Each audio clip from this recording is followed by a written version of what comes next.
Okay, year three, thank you for sticking with me for the full day and getting through all of our video lessons. We are going to be carrying on with our history learning today and thinking in particular about another aspect of Victorian Britain. Now, we've been really flying through our history learning, and hopefully you're feeling like you've got a really good understanding of Victorian Britain and what it would have been like to live through. Now, mostly we've been thinking about what it would be like for a majority of people, so the kind of poorer people in Britain. There wasn't a huge amount of money sloshing around in the Victorian era, and a large majority of people were not particularly well off. They didn't have a huge amount of money. Not everyone was sent to the workhouse, of course, but actually it was a tough time to live through, and not many people would have had a huge amount of money. We are going to be thinking a little bit today, though, about something that would have been for the other sort of side of society to really enjoy. And I'll explain more about that in a minute. But first of all, though, in true Mr. Vast fashion, we're going to start thinking about football. Now, Crystal Palace. I think when I say the words Crystal Palace, a large majority of people will immediately think of the Premier League Football Club.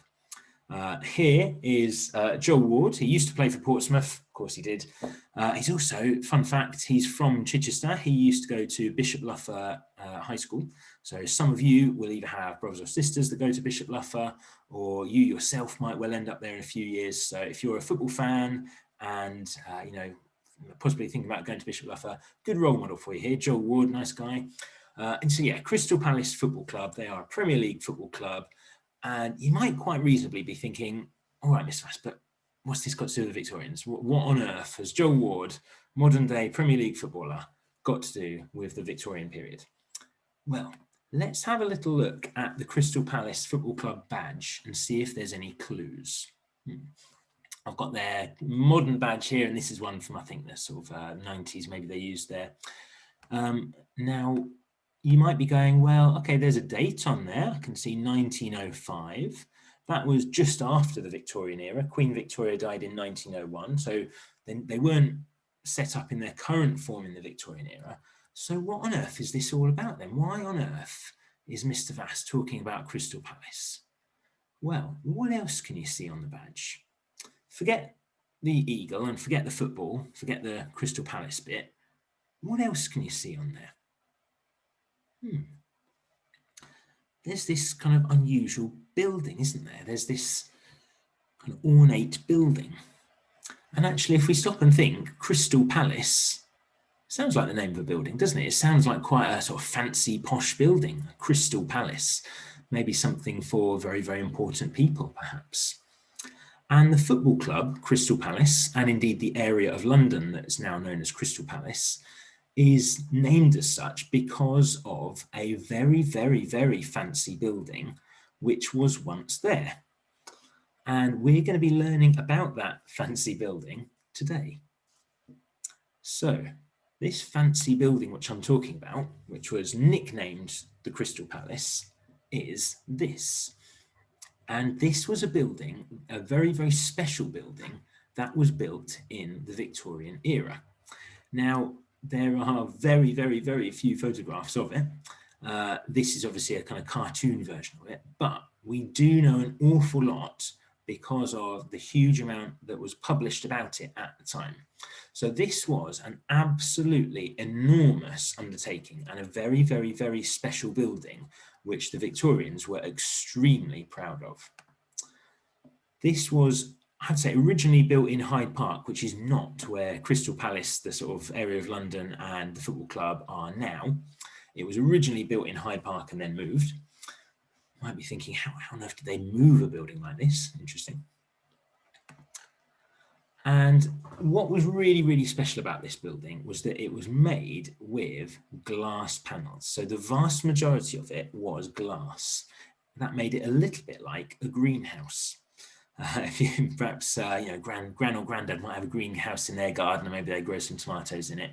I suppose in many ways it's kind of like that, in that it was made almost entirely of glass. Now, here is a little kind of cartoon picture of the inside of it, and hopefully a few things are coming across. Firstly, how absolutely enormous it was. Secondly, that it was hugely busy inside. Now, we haven't actually mentioned so far what this building was for. Now, you might have had guesses about maybe this was for a very important person. Maybe did the Queen live there? Was this a home for Queen Victoria? No. Was it maybe something owned by a really, really, really rich person? In a sense, but it wasn't property in the way you might be imagining it. This was the Great Exhibition. And exhibition here will tell you that this really was a bit like a museum. This was a museum of sorts where the Victorians were able to exhibit or show off all of the incredible inventions of the Victorian era. And because of all the glass panels that I mentioned, it was nicknamed Crystal Palace. So this huge building was nicknamed the Crystal Palace. That was what people kind of called it in the Victorian era. But this was to home the Great Exhibition. So it was a completely purpose-built building, and it was specifically to put the Great Exhibition in. Now, we're going to be learning a little bit about the Great Exhibition today. So what you're going to need is a piece of paper and a pen to write down some notes. And the notes that you're making today will go towards an advertising leaflet. I wonder if you'd already clocked onto that. We're going to be making an advertising leaflet for the Great Exhibition in our literacy lessons. So we're going to be learning about the Great Exhibition in our history lessons. And then in literacy, over the course of the next few weeks, we're going to be writing an advert persuading people to come to the Great Exhibition. So we're going to be writing as though we are advertisers in the Victorian era, and that we want people to come and see this incredible new thing, the Great Exhibition. So let's find out a little bit more about it. This was a really, really spectacular building. As we know, the Victorians didn't have the kind of technology and machinery that we have now.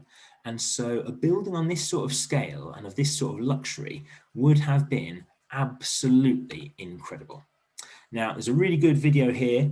I'm going to put a link to in the description again. So maybe pause the video here and watch that first of all. Come back to me when you're ready.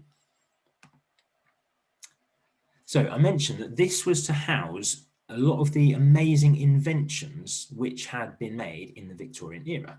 Now, I think we've spoken about some of these things a little bit previously. You might have watched some horrible histories, for example, and found out about some of the amazing inventions from the Victorian era. It was certainly a period of time where lots and lots of new things were being made and built and distributed. So it was a really kind of exciting time to be alive because lots of new things were constantly coming out and becoming available. So I wonder if you can name any. Have you picked any up from maybe your research at home, from watching horrible histories to listening to any of our previous videos? See if you can name any now before we have a look at some on screen. Okay, so here are just a tiny, tiny, tiny fraction of some of the things that were invented and popularized in the Victorian era. We've got the camera, being able to take pictures, the bicycle, ice cream, oh, amazing, postage stamps, the railway system, the underground, sewing machines. Imagine how useful that would have been to start mass producing clothes. Wow. The telephone, a flushing toilet, sounds pretty important to me. Petrol and the first sort of automobiles, concrete. There was a huge amount of things that were developed and introduced for the first time in the Victorian era. And many of these things would have been shown off in many cases for the first time, or certainly for the general public to see for the first time at the Great Exhibition. So I'm going to move this up, apologies, I can't quite see the bottom of it. If you took a bus along London's Knightsbridge, that's the area of London, in the summer of 1851, that would be a good date to write down, 1851, you would see an astonishing sight.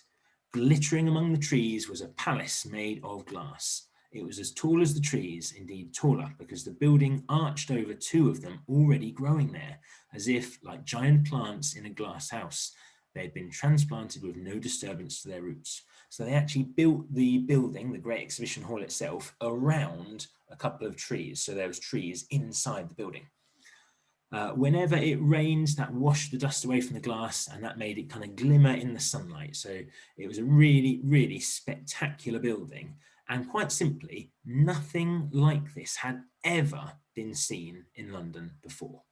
This was a most spectacular building, the likes of which the Victorian people simply hadn't ever encountered. So quite aside from all the amazing things inside the building, just the exhibition hall itself would have been absolutely incredible for the Victorians to see. So this was called, it was kind of nicknamed, the Crystal Palace, and that was home to the Great Exhibition. And I want you to think of this Great Exhibition a little bit like a museum. It was a really, really special one-off museum. And the idea was dreamt up by Queen Victoria's husband, Prince Albert. And he decided it would be a really great idea to display all the inventions from around the modern world. And particularly because Britain was a kind of global leader, it was in charge of the British Empire, it was ruling over lots of different countries, it was experiencing this big manufacturing boom, all these inventions were coming out, and Prince Albert decided this was the time to basically show off. They wanted to put on a really incredible show that would tell everybody in the world that Britain was the place for incredible inventions. Britain was at the forefront of modern thinking. So Crystal Palace, we've read that, it was the building itself, like I said, in many ways, it was actually the most incredible exhibition of all. So quite aside from all the amazing things in it, the building itself was the real showstopper. That was the real headliner. It was kind of designed by a man called Paxton, and he had this really special design where they used glass and iron so that it could be built off-site and then, really importantly, then taken down again. So I mentioned at the start, it was originally in Hyde Park, and then after it was actually on display for most of the year, it was then, would you believe, taken down and rebuilt in the area of London that's now called Crystal Palace. And that's the area of London where the football team, the Premier League football team, play. So that's how they got the name. So when was the Great Exhibition? It was work began on the 1st of August 1850. By the end of 1850, more than 2,000 men were working on the site. I think that would be quite a good fact to write down. We could use that in the advertising leaflet, couldn't we? We could say more than 2,000 men helped build it. By means of ingenious machines invented by Paxton, that's the designer, 80 men could fix over 8,000 panes of sheet glass in a week. Over 1,000 iron columns supported 2,224 trellis girders, 4,000 tons of iron, 30 miles of newly invented guttering.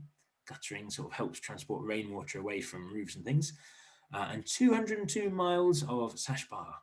The 16 vast semicircular ribs of the transport arch made from laminated timber, and they were sorted in just 1 week. So an amazing building itself. Now, who would you most want to open a spectacular new exhibition like this?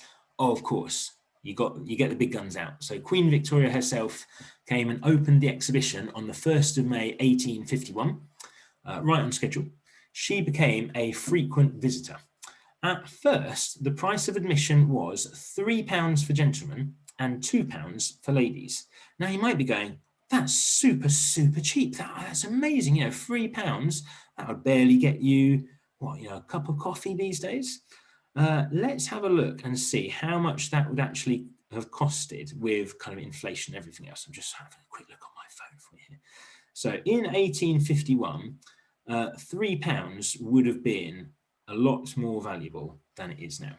So I've just had a quick look on a sort of conversion inflation calculator for us here. £3 in 1851 would have been equivalent to about £428 now. So there's not many things these days where you need to pay £428 just to get in. That would have been a really expensive ticket, which only the richest members of society to begin with could afford. So this was designed for the richest people in the Victorian era. This would be for all the most important men and women to come and have a really grand day out at first. So they came in huge numbers in very elegant carriages, horses and carriages. Saturday mornings, would you believe, were reserved for what's called invalids. I don't think we'd call them that these days. Invalids, really, we're talking about disabled people, people that would find it a little bit trickier to get there.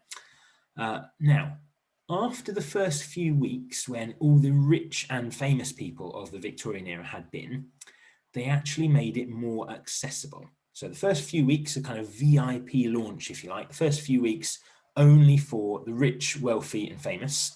But then after that, they opened it up to everybody else and they let people in for £1, which was much more reasonable. Didn't mean the very poorest members of society could go. If you lived in a workhouse, tough luck, you weren't going to go to the Great Exhibition, but it did mean that more people could go. And people came in their thousands. Factory workers were sent by their employers, country villagers were sent by landowners, even school children were sent on school trips. People would wear their best clothes, they'd get really excited. This would be a huge day out. Now, there's a modern travel agent called Thomas Cook, and they're still around now, but they were around in the Victorian times, and they arranged special trips where people could go on the train, for example, and this was a really, really, really big thing. And now, mums and dads, I wonder if you remember the Millennium Dome.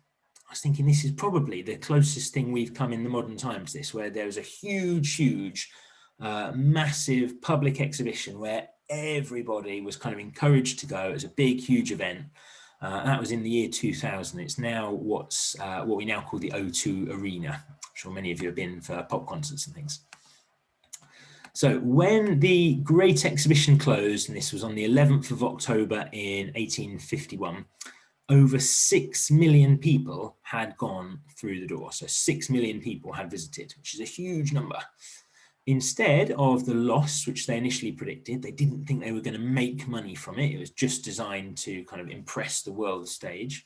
They did make a good profit. They made £186,000, which is good money at the best of times, but in 1851 was an absolute fortune, huge amount of money.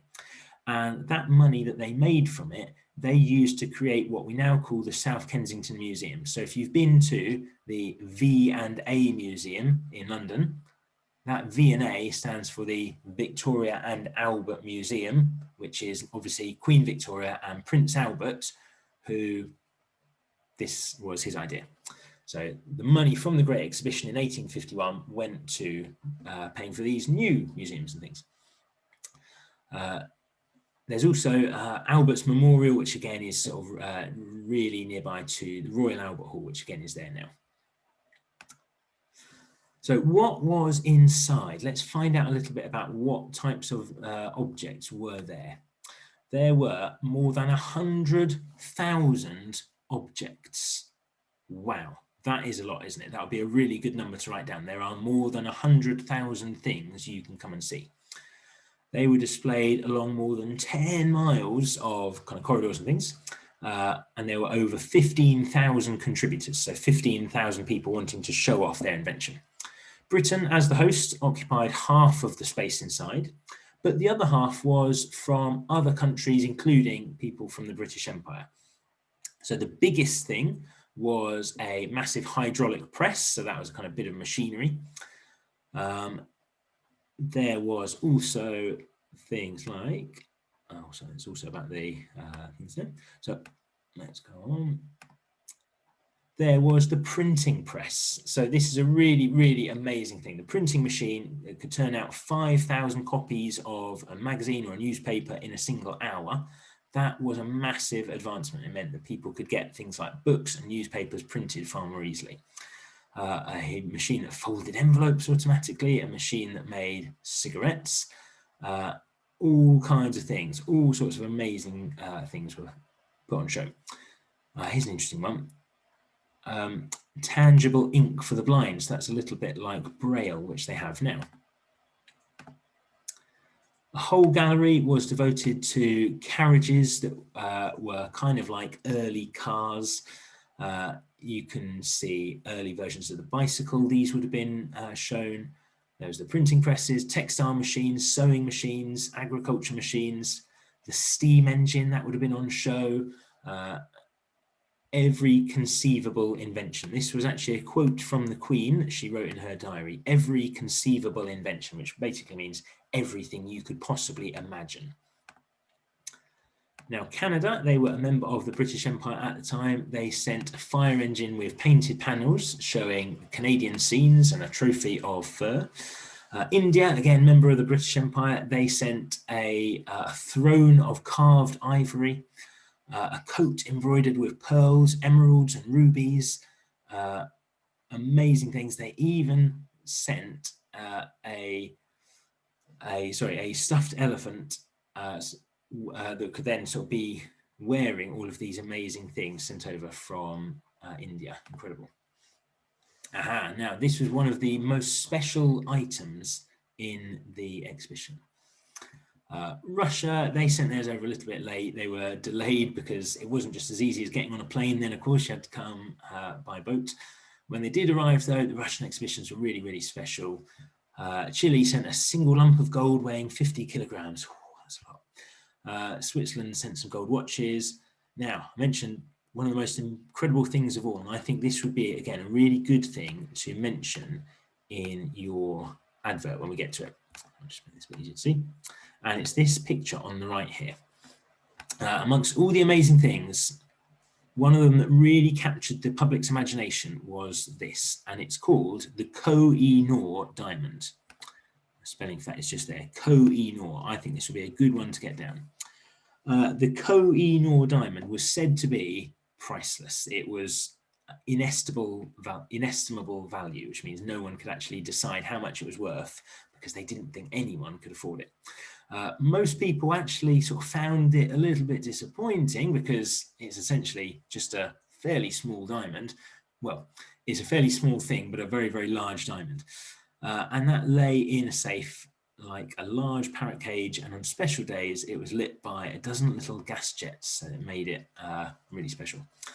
Now, it didn't really seem that special there in person because it would have been kind of, size of your hand. It wouldn't be particularly big, but this was a really, really magnificent diamond. You don't often get diamonds that big. Maybe if mum's quite lucky, she might have a sort of diamond engagement ring maybe, and diamond engagement rings are expensive. They're really, really small, but very expensive. So you can imagine how expensive a large kind of fist-sized one would be. And that Koh-i-Noor diamond, the reason I'm sort of flagging this up is that's actually now part of the crown jewels. So on the crown, on the Queen's crown, that Koh-i-Noor diamond, which was shown at the Great Exhibition, that's on her crown now. So a huge exhibition, a huge museum with loads of amazing things. Now, hopefully you've sort of enjoyed finding out about that today. We're going to write a lot more about this over the coming days and weeks, and we're going to be doing an advert based on it in Literacy. So hopefully you've enjoyed today.